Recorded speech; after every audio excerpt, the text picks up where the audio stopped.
What do you think? It looks good like that. All right. So the law of attraction 101.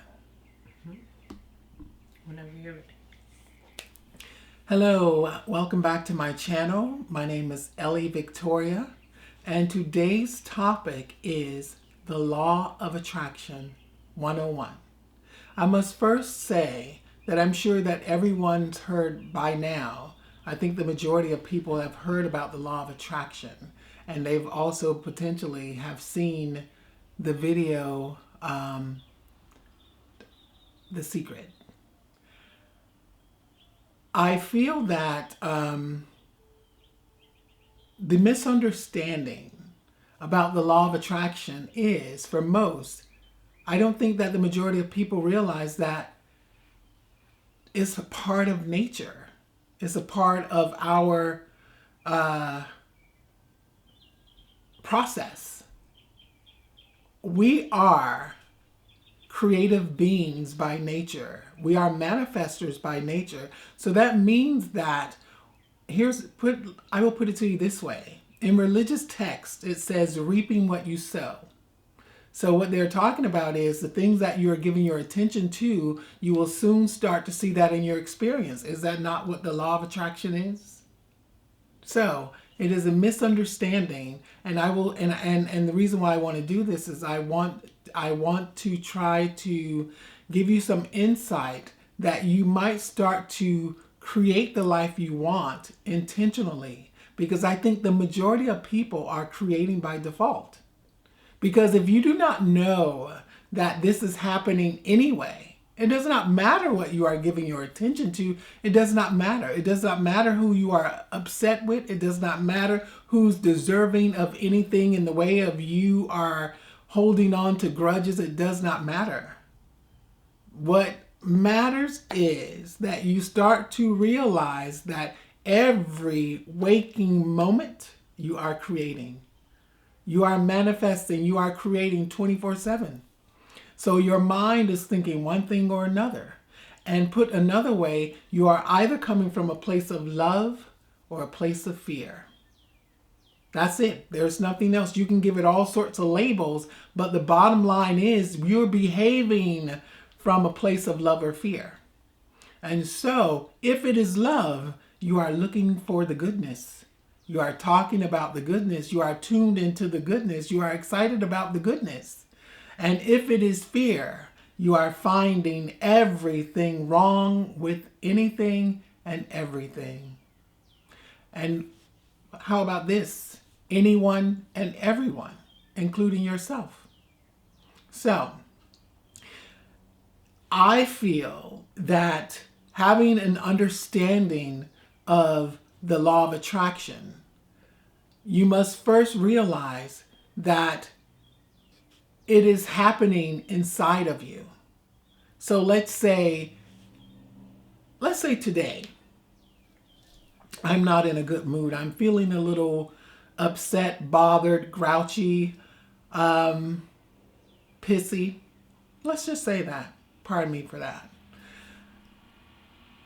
If I stay in this feeling, so there's no one around me, I'm home alone, I'm here, and for some reason I start my morning bothered and upset about who knows what. I promise you this, the more I hold on to that feeling, these feelings, the more I'm going to see that in my experience. I'm going to see that in traffic on my way to work. I'm going to see that in the convenience store. If I decide to stop, I'm going to see the evidence of how I'm feeling because I am reaping what I'm sowing. So I'm sowing seeds of sadness, negativity, or upset, or pissiness. Sorry. I will see it. And the same thing happens if today I decided to wake up in a place of peace and love, and you notice I said decided because I believe either one is a choice. But I also believe that we are conditioned to behave towards one direction or the other, love or fear. If you are used to the buffoonery, then that is a place that you reside. You are not comfortable unless there's some kind of craziness happening, some kind of drama happening. So it is about being conscious of who you are, who you want to be, and realizing that it starts from me. It starts inside of me. It starts on how I feel. It's important about how I feel, how I'm choosing to feel, and taking responsibility for your feelings. I learned at an early age, if I were to take control of my feelings, that no one could make me feel anything that I didn't want to feel. And so I think, consider that. If you were to take control of your feelings, if someone were to say something to you that with the intention to hurt you, if you've already changed that inside of you, it would mean nothing to you.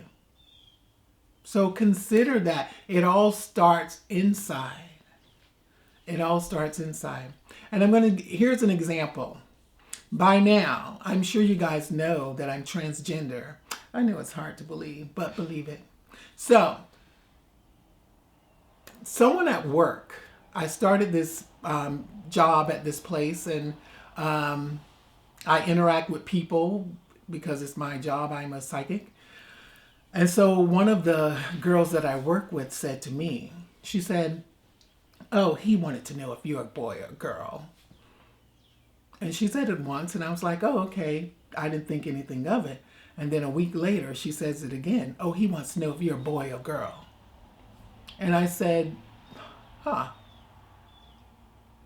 I felt awkward because I was thinking to myself, why is she saying this to me? Like, why is she saying this to me? So as I'm driving home from work, I'm thinking to myself, like, why did she say that? And I was bothered.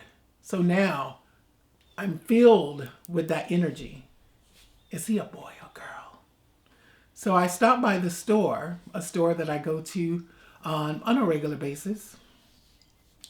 And for the first time since transitioning, I've been living in the area that I'm living in for 2 years. And the first time since transitioning, as I'm walking out of the store, I hear someone say, "Is that a boy or girl? Is that a boy or girl?" And he was saying it loud enough that I could hear. In that moment, I knew that it was because I had tuned into what she said, and now it was permeating my being, and I was bothered by it, therefore attracting it into my experience. I was not upset about that guy. I was not upset about her saying it. But I realized that it was because I had given it power. So the next day, I went into work. And I said to her, I want to thank you for standing up for me, for saying whatever you feel you need to say. But I want to tell you, you don't have to do that. I am very proud to be transgender. And so you can tell them the next time they ask that I am. And also tell them I'm not interested. And I tell you this, she never said it again. And that never happened again. So that is the proof that it is from the inside. We must be willing to change the inside. We must be willing to heal the inside. We must be willing to decide what we want based on the energy we are holding, based on what we are focused on. So if we're talking about the Law of Attraction 101, then you must understand that everything that we tune into offers energy. Here's another story. I had taken my mother to see her sister, and my mom's sister, my aunt, is retired, so she does nothing other than, when I've seen her, she has her snacks on the side of her, next to her chair, everything she could want, like a little store there, and she has the TV in front of her, and she is watching soaps. She's watching anything and everything. So this particular day, I take my mom over to see her. And so they're visiting, and I'm sitting and I'm watching Cheaters. And I'm watching because there's nothing in my aunt is watching the TV, but she's also talking to my mother. But I'm watching out of curiosity, thinking to myself as I'm watching, like, why would someone behave that way over a man? Like, why would someone behave that way over a man? This particular episode happens to be about the man cheating. And so the women were upset and arguing, and I was just puzzled. I was just puzzled that you would behave that way. And I know why people behave that way, because they are in close proximity to that energy. So, but that's not the point. My point is, later that night, I went out with friends. We were at a restaurant. We were sitting outside, and there was a restaurant across the street from where we were. And within probably an hour or so of being out there talking, there was a woman walking out of the restaurant from the one that we were at across the street, arguing with her boyfriend or husband because she had just caught him cheating. And I said, oh my God, I just saw this on TV today. And I excused myself from my friends, and I went inside the restaurant. And I said, this is not my business. I said, I don't want to be a part of this. The only thing missing from that experience were the cameras. But she was yelling and said, I saw you and I caught you. So I promise you this, that everything we give our attention to, we are going to see it. We are going to experience it.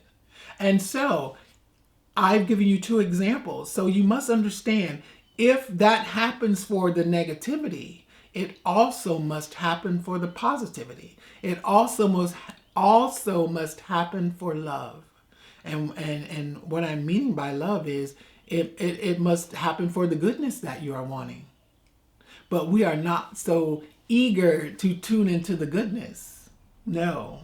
We are much eager to hear the sadness and the badness that is going on in the world. And then we are wondering why our lives are the way they are.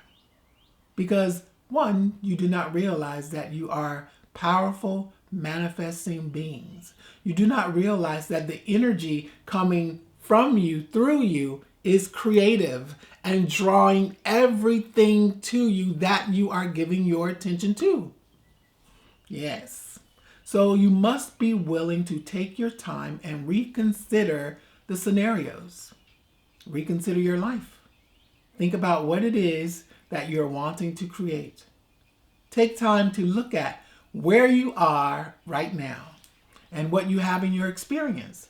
If it is something that you are not wanting, then start to look at what you've been thinking about. Start to look at what you've been talking about. And we will promise you this, it will be exactly identical to what you are experiencing, because you will forever reap what you sow. That is the law of the land. There's no way around it. So why not sow seeds of goodness? Why not sow seeds of love, prosperity, abundance, perfect health? Yes. So it is your choice. It will always be your choice, because you are the creator. So, I will leave you with that for now. Until next time, live an authentic life.